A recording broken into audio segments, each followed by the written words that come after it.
हाँ, तो हर एलिमेंट के अक्रॉस करंट पता करने का मतलब अब होना चाहिए कि हर एलिमेंट के अक्रॉस करंट की पीक वैल्यू, हर एलिमेंट के अक्रॉस करंट का फेज क्या है। ठीक है, अगर पता है तो हमें हर टाइम पे करंट की वैल्यू पता है। एसी सर्किट्स को सॉल्व करने के लिए हम लोग पहले सबसे सिंपलेस्ट एसी सर्किट्स को सॉल्व करते हैं। सबसे सिंपलेस्ट एसी सर्किट्स का मतलब है हमारे एसी वोल्टेज सोर्स के अक्रॉस अगर सिर्फ रेजिस्टर लगा है तो उसमें उसमें हर टाइम पे करंट क्या होगा, हर टाइम में वोल्टेज क्या होगा। अगर सिर्फ कैपेसिटर लगा है तो हर टाइम में करंट क्या है, हर टाइम में वोल्टेज क्या है। ठीक है, लाइक वाइज अगर सिर्फ इंडक्टर लगा है तो इंडक्टर के अक्रॉस हर टाइम में करंट या वोल्टेज।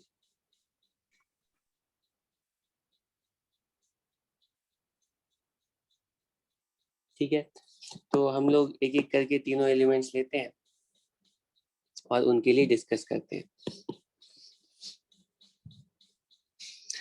सबसे पहले है हमारे पास सबसे पहले रेजिस्टर सर्किट डिस्कस करते हैं।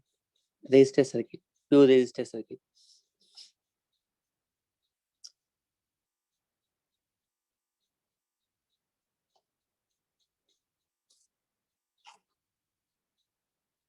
ठीक है, तो हमारे पास ये ऐसा एसी सोर्स है।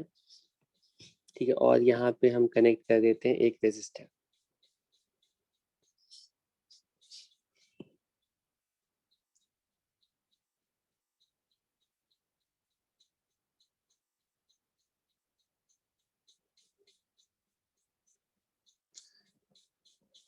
ठीक है, ये जो एसी सोर्स है उसकी वैल्यू है लेटेस्ट से। ठीक है, पीक वैल्यू वी नॉट है और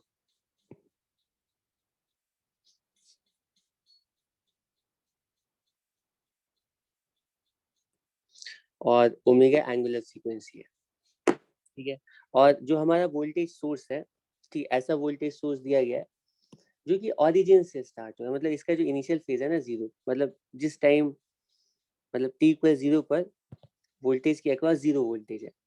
ठीक है, जरूरी नहीं कि हमेशा ऐसा वोल्टेज होगा, कुछ ना कुछ फेज तो हो सकता है, लेकिन इस सर्किट में हमें ऐसा वोल्टेज सोर्स दिया गया है जिसका कि इनिशियल फेज जीरो है, टी इक्वल जीरो से स्टार्ट हुआ है। और वोल्टेज की वैल्यू कैसे वैरी कर रही है, plus v nought zero, minus v nought zero, और इस तरह से ऑसिलेट कर रही है वोल्टेज की वैल्यू। ठीक है, और रेजिस्टर लेटेस्ट से रेजिस्टर की वैल्यू यहाँ पर कैपिटल आर के इक्वल है। ठीक है, क्योंकि अलग अलग टाइम में करंट की सर्किट को सॉल्व करना है। सर्किट को सॉल्व करने का मतलब करंट और वोल्टेज, वोल्टेज तो पता ही है, हमें इस एलिमेंट के अक्रॉस करंट पता लगाना है। ठीक है, तो करंट पता लगाने के लिए हमें केसीएल केवीएल अप्लाई करना पड़ेगा। और ऑब्वियसली क्योंकि अलग अलग टाइम पे करंट की वैल्यू वैरी करेगी, तो हमें हमें किसी टी टाइम पे करंट अगर निकालना है तो किसी टी टाइम पे केसीएल केवीएल अप्लाई करना पड़ेगा। लेटेस्ट से कि किसी टी टाइम पास करने के बाद, टी टाइम पास करने के बाद जो टाइम इंस्टेंट है उस पर्टिकुलर टाइम इंस्टेंट पे इस सर्किट को सॉल्व करना स्टार्ट करते हैं। तो पहला स्टेप क्या है, पहला स्टेप होता है कि जितने भी ब्रांचेस होते हैं उनमें करंट हम अज्यूम कर लेते हैं। ठीक है, तो अज्यूम कर लेते हैं, यहाँ पे एक ही ब्रांच है तो यहाँ पे हमने करंट अज्यूम कर लिया आई टी। करंट हमने अज्यूम कर लिया ये आई टी। टी टाइम पे जो करंट है हमारे सर्किट में उसको आई अज्यूम कर लिया, कोई problem. As a function of time इसलिए लिखा है क्योंकि अलग अलग टाइम में करंट की वैल्यू अलग होगी। हम टी टाइम पे सर्किट को सॉल्व कर रहे हैं।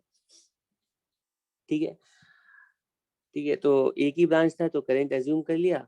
दूसरा स्टेप होता है कि जितने भी करंट वेरिएबल्स हैं उतने लूप्स में सर्कुलेट करके केवीएल की इक्वेशन लिखो। यहाँ पे एक ही लूप है, एक ही करंट अननोन है, तो इस लूप के अराउंड केवीएल लिखना स्टार्ट करते हैं। तो बताओ एक एक करके। तो सबसे पहले रेजिस्टर के क्रॉस ट्रैवल करते हैं तो कितना ड्रॉप होगा, माइनस।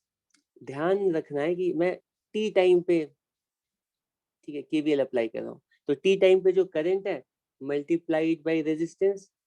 ठीक है, प्लस यहाँ से यहाँ तक तो फॉल होगा, करंट की डायरेक्शन में जा रहे हैं, और यहाँ से यहाँ तक ना, ठीक है, क्योंकि वोल्टेज वोल्टेज ये लेफ्ट साइड का voltage with respect to right side की वैल्यू हमें दी गई है। तो ठीक है, तो इस लूप में ट्रैवल करके जैसे ही हम सोर्स के अक्रॉस, ठीक है, पास करेंगे तो वोल्टेज राइज होगा by this amount. T time पे वोल्टेज की value v nought sine omega t, ठीक है, v nought sine omega t, ये ओमेगा है हमारा, ओमेगा, और ये वैल्यू होगी 0। इसमें कोई प्रॉब्लम नहीं है, सिंपल केसीएल केवीएल अप्लाई किया है टी टाइम पे। तो करंट की वैल्यू, इसको केवीएल की क्वेश्चन को सॉल्व करके निकालते हैं। वो वैल्यू आती है वी नॉट अपॉन आर, ठीक है, साइन ओमेगा टी के इक्वल,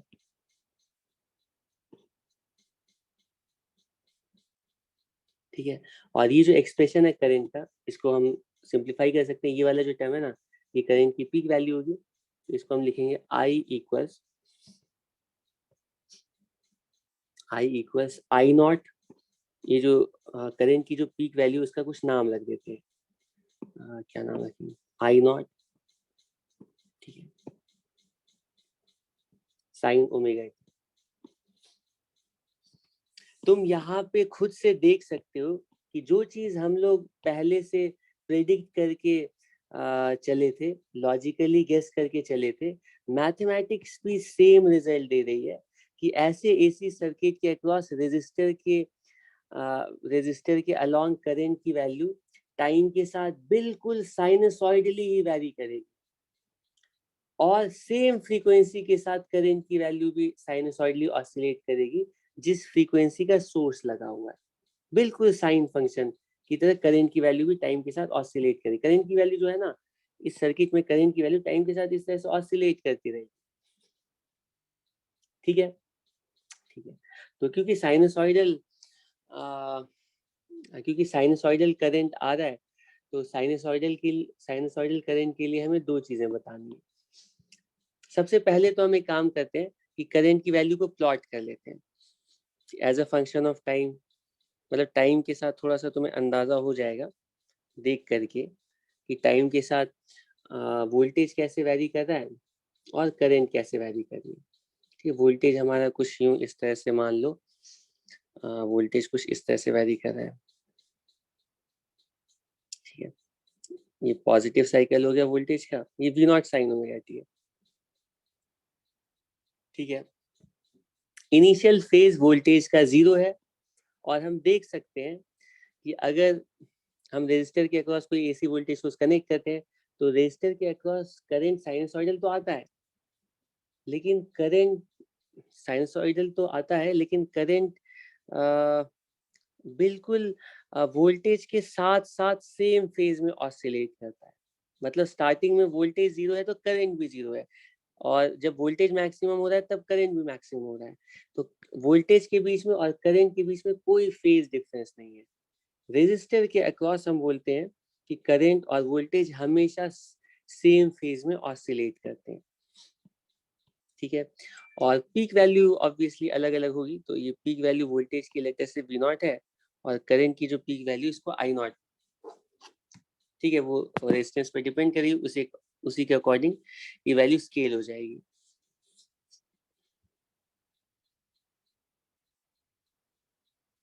सर हाँ, ये ग्राफ प्लीज रिपीट करेंगे, डिस्कनेक्ट हो। अच्छा अच्छा, नहीं इसमें तो मैंने पहले बोला है कि वोल्टेज को प्लॉट करते हैं, क्या हो रहा है, वोल्टेज को प्लॉट करते हैं। तो वोल्टेज तो क्वेश्चन में गिवन है कि v nought sine omega t, तो ये साइन फंक्शन की तरह वैरी कर रहा है वोल्टेज की वैल्यू। मैं वोल्टेज वर्सेस टाइम प्लॉट कर रहा हूँ, टाइम के साथ वोल्टेज की वैल्यू पहले 0 थी, वो बढ़ते बढ़ते बढ़ते वी नॉट हो गई, क्वार्टर साइकिल में फिर 0 हो गई, साइनसॉइडली ऑसिलेट कर रही है। मैं इसी ग्राफ में ना चाहता हूँ कि करंट को भी प्लॉट करूँ कि टाइम टाइम के साथ करंट कैसे वैरी कर रही है। तो करंट का एक्सप्रेशन हमने सिर्फ केसीएल केवीएल अप्लाई करके करंट का एक्सप्रेशन हमने निकाल लिया है। अब सॉल्व करने के बाद पता चला है कि करंट भी बिल्कुल साइनसॉइडली ऑसिलेट कर रहा है सेम फ्रीक्वेंसी के साथ, ठीक है। और इंटरेस्टिंग है कि करंट का जो करंट साइनसॉइडली ऑसिलेट कर रहा है, लेकिन करंट का जो फेज है ना वो बिल्कुल वोल्टेज के फेज के साथ मैच कर रहा है, जिसका मतलब है कि स्टार्टिंग में वोल्टेज जीरो है, स्टार्टिंग में करंट भी जीरो है, ठीक है। और जब वोल्टेज मैक्सिमम होगा तब करंट भी मैक्सिमम होगा, क्योंकि ये दोनों बिल्कुल सेम फेज में है। तो अगर हम करंट को प्लॉट करेंगे तो करंट का ग्राफ कुछ कैसा आएगा, साइन ओमेगा टी, लेकिन इसकी जो पीक वैल्यू है वो कुछ अलग आ रही है, वी नॉट बाई आर, ठीक है। तो शेप कुछ ऐसी होगी, साइन फंक्शन होगी लेकिन इसका एम्पलीट्यूड कुछ अलग है, आई नॉट है, तो उसको हमें, ठीक है, उसी के अकॉर्डिंग हमें एम्पलीट्यूड लिखना पड़ेगा। ये तो टाइम के साथ वोल्टेज और करंट की वैल्यू होगी, ठीक है। तो देखो यहाँ पे करंट की वैल्यू साइनसॉइडल क्वांटिटी होगी, तो साइनसॉइडल क्वांटिटी के लिए दो चीजें इंपॉर्टेंट होगी, एक तो पीक वैल्यू क्या है और उस साइनसॉइडल क्वांटिटी का फेज क्या है, ठीक है, फेज रिलेशनशिप क्या है वोल्टेज के साथ। तो हम लोग पीक वैल्यू के लिए क्या करते हैं ना, ठीक है, पीक वैल्यू के लिए यहाँ से रिलेशनशिप लिख रहा हूँ, ये जो वी नॉट है ना, वी नॉट बाई आर है, उसी को आई नॉट लिखा है। यहाँ पे ध्यान देना, ये वी नॉट मैं लिख रहा हूँ पीक वैल्यू, और वी टी लिख रहा हूँ टी टाइम पे वोल्टेज की वैल्यू। उसी तरह आई टी का मतलब किसी टी टाइम पे वोल्टेज की वैल्यू, वो तो आई नॉट साइन ओमेगा टी है। और आई नॉट लिख रहा हूँ करेंट की पीक वैल्यू, ठीक, पीक वैल्यू कुछ फिक्स होगी, ठीक, हमेशा करेंट की वैल्यू पीक वैल्यू की इक्वल नहीं होगी, लेकिन ये पीक वैल्यू आई नॉट पीक वैल्यू को रिप्रेजेंट करिए। हाँ, तो पीक वैल्यू कितनी है, v nought by r equals I nought लिखेंगे, तो इसको ना हम ऐसे भी लिख सकते हैं कि वी नॉट की वैल्यू जो है ये आ रही है, खुद से चेक करो, ये आई नॉट टाइम्स कितनी, आर की इक्वल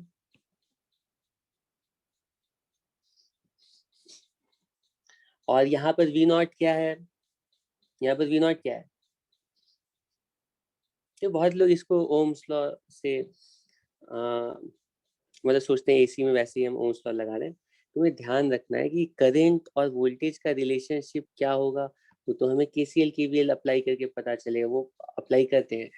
हमें केसीएल केवीएल अप्लाई करने के बाद पता चलता है कि एसी सर्किट में, ठीक है, रेजिस्टर के अक्रॉस वोल्टेज की पीक वैल्यू और करंट की पीक वैल्यू का वही रिलेशनशिप आता है जो कि ओम्स लॉ में वोल्टेज करंट के लिए आता है डीसी सर्किट्स में, ठीक है। तो ये याद रखना है कि ये पीक वैल्यू का रिलेशनशिप है, ठीक है।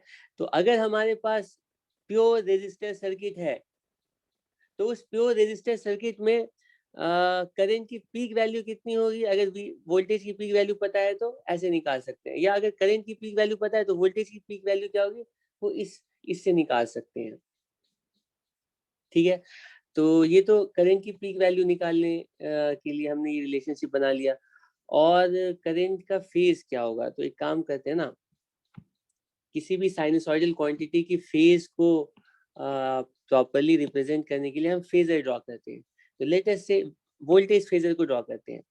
वोल्टेज फेजर किधर आएगा, वोल्टेज फेजर का मतलब उसका उसका जो मैग्नीट्यूड होगा वो वी नॉट के इक्वल होगा, और उसकी डायरेक्शन किधर होगी, डायरेक्शन 0 डिग्री पर होगी अभी तो फिलहाल, टी पर 0 पर। ये वोल्टेज फेजर है हमारा। करंट फेजर ड्रॉ करते हैं, हम देख सकते हैं कि करंट का फेज वही है जो कि वोल्टेज का फेज है। तो करंट फेजर अगर हम ड्रॉ करेंगे तो वो भी सेम फेज में आएगा ऐसे, लेकिन उसकी लेंथ कुछ कम हो सकती है ना, क्योंकि वो स्केल हो जाएगा, ये आई नॉट, ठीक है। तो हम इन दोनों फेजेस को ना बिल्कुल पैरेलल ड्रॉ करेंगे।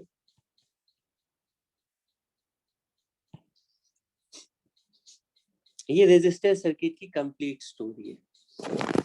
ये तुम्हें बार बार ये केसीएल केवीएल नहीं अप्लाई करना है, तुम्हें ये दोनों रिजल्ट्स पता होने चाहिए। रेजिस्टर के अक्रॉस करंट की पीक वैल्यू कितनी होगी, क्योंकि करंट निकालने का मतलब है कि हमें करंट की पीक वैल्यू बतानी है और करंट का फेज बताना है। तो पीक वैल्यू के लिए कह रहा हूँ कि रेजिस्टर सर्किट्स के अक्रॉस, रेजिस्टर एलिमेंट के अक्रॉस करंट की पीक वैल्यू कितनी होगी, वो बिल्कुल वैसे ही हम निकाल सकते हैं जैसे डीसी सर्किट्स में ओम्स लॉ अप्लाई करते थे, ठीक है, लेकिन बस ध्यान रखना है यहाँ पे जो ओम्स लॉ हम लिख रहे हैं ना, वो पीक वैल्यू के लिए लिख रहे हैं।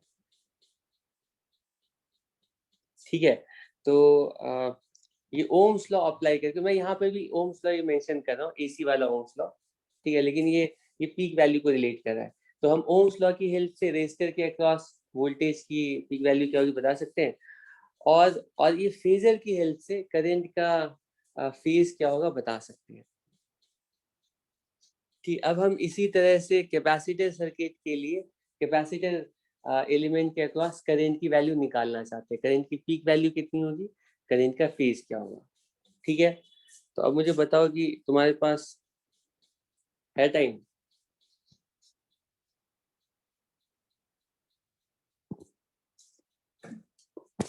बताओ या कल ही करें फिर? कल मॉर्निंग में फिर क्लास रखेंगे थोड़ा अर्ली।